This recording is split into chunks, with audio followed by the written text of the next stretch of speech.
Bismillahirrahmanirrahim. Assalamualaikum warahmatullahi wabarakatuh. Alhamdulillahi rabbil alamin. Wassalatu wassalamu ala ashrafil anbiya'i wal mursalin wa ala alihi wa ashabihi rasulillahi ajma'in. Amma ba'du. A'udzu billahi minasy syaithanir rajim. Bismillahirrahmanirrahim. Ya ayyuhalladzina amanu kutiba alaikumus syiyam kama kutiba alal ladzina min qablikum la'allakum tattaqun, yang artinya, wahai orang-orang yang beriman, diwajibkan atas kamu berpuasa sebagaimana diwajibkan atas orang-orang sebelum kamu, agar kamu bertakwa. Quran Surah Al-Baqarah ayat 183. Shadaqallahul azim. Puasa sama halnya dengan imsak, yang artinya menahan diri dari lapar dan haus. Puasa diawali dari terbit fajar hingga terbenamnya matahari. Adapun juga syarat wajib puasa. Syarat wajib puasa ada 5.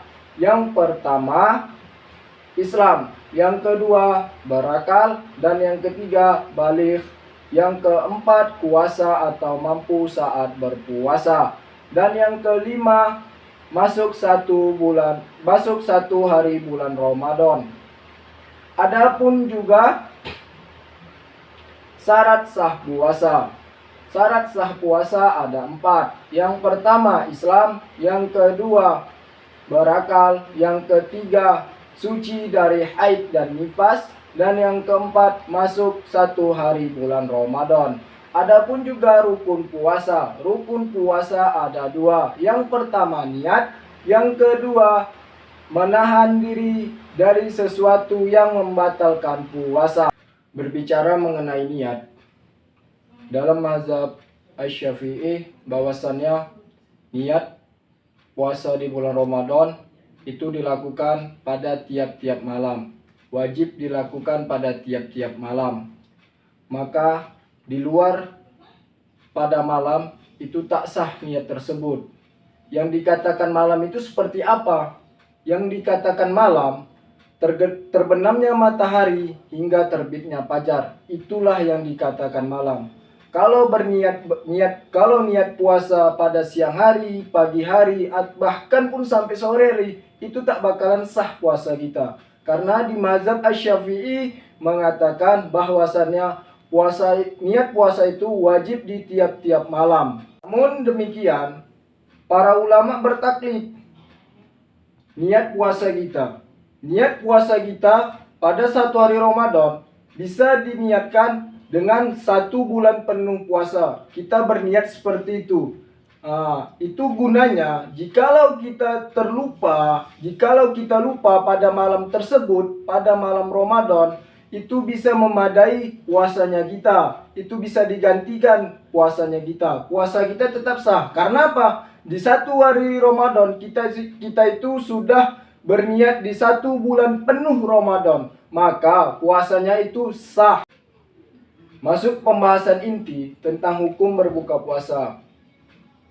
Apa itu berbuka puasa? Berbuka puasa ialah segala sesuatu perbuatan yang membatalkan puasa. Jadi saya ingin menjelaskan apa hukum berbuka puasa. Saya ingin menjelaskan ada 4 hukum berbuka puasa. Yang pertama sunnah, dan yang kedua harus, dan yang ketiga makruh, dan yang keempat haram. 4 hukum tersebut memiliki makna atau memiliki cara berbukanya dengan sendirinya. Hukum berbuka sunnah itu bagaimana cara berbukanya, hukum harus bagaimana cara berbukanya, hukum makruh bagaimana cara membukanya, dan hukum haram bagaimana cara membukanya. Jadi saya ingin menjelaskan 4 hukum tersebut dan saya akan menjelaskan cara berbuka puasanya bagaimana. Di sini saya akan menjelaskan itu yang pertama, hukum berbuka puasa sunnah. Yang sudah saya jelasi dari awal bahwasannya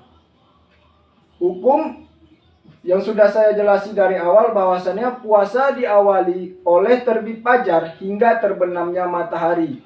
Jadi di sini hukum berbuka puasa sunnah itu dengan yakin. Yakin apa? Yakin dengan cara apa? Yakin dengan cara apa? Kita yakin bahwasannya kita tuh bisa melihat langsung atau menyaksikan secara langsung terbenamnya matahari. Apabila kita sudah melihat atau menyaksikan secara langsung terbenamnya matahari, boleh itu disunahkan kita membukakan puasa kita. Itu disunahkan kita membukakan puasa kita. Itulah hukum berbuka puasa yang sunnah. Jadi hukum berbuka puasa yang kedua itu hukumnya harus. Harus ini dengan apa? Kuat sangka. Kuat sangka tuh zoniyah. Zoniyah itu artinya kuat sangka. Dengan cara apa? Dengan cara ijtihad. Kalau dengan kuat sangka ini kita tak bisa melihat matahari secara langsung. Dan kita tidak bisa juga menyaksikan matahari secara langsung. Ya ini kita pakai dengan zoniyah tadi. Kuat sangka. Dengan cara apa? Ijtihad. Contoh alat ijtihadnya itu seperti apa? Contoh alat ijtihadnya itu seperti jadwal azan, suara azan, dan jam, dan yang lain-lain juga. Apabila kita sudah mengetahui suara azan sudah terdengar, jadwal azan sudah pas dengan jam yang kita lihat dengan alat ijtihad kita diharuskan untuk berbuka. Kita diharuskan untuk berbuka. Sebab apa? Sebab sudah masuknya waktu. Berbuka puasa ini karena apa? Karena masuknya waktu. Kalau tak masuk waktu, itu tandanya kita tak berbuka. Karena masuknya waktu inilah kita makanya disuruh berbuka. Dan yang ketiga saya ingin membahas makruh. Makruh ini kita ini sudah mengetahui dengan alat ijtihad kita tadi. Contohnya tadi, alat ijtihad kita seperti apa? Kita kan sudah mengetahui suara azan, dan kita juga sudah mengetahui masuknya waktu, kita juga sudah mengetahui jadwal, dan kita paskan juga di jam kita. Kalau kita menundanya dengan sholat maghrib atau azan kita langsung, itu kita makruh hukumnya berbuka. Arti katanya kita menunda-nunda. Dan yang keempat, hukumnya haram.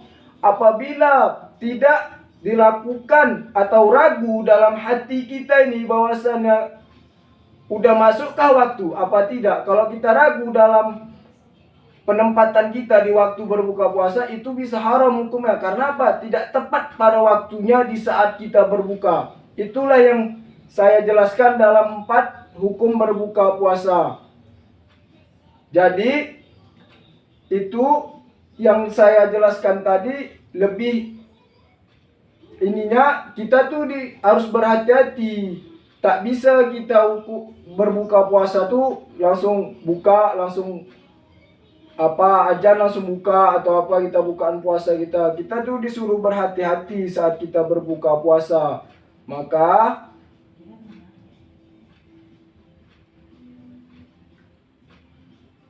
Maka para ulama mensunahkan kita melewatkan waktu itu 5 menit. Dan ada juga para ulama yang mewajibkan kita itu melewatkan 5 menit. Tapi tak masalah. Apabila kita tidak mengerjakan hukum berbuka puasa nih, itu puasanya tetap sah. Tapi kita harus berhati-hati saat berbuka puasa. Mungkin itu saja yang bisa saya sampaikan tentang hukum berbuka puasa. Lebih kurangnya saya minta maaf dan minta ampun kepada Allah. Atau bila perkataan saya boleh ditambahkan ataupun kurang yang mengenakan para pendengar. Wallahu a'lam bishawab. Billahi taufiq wal hidayah. Assalamualaikum warahmatullahi wabarakatuh.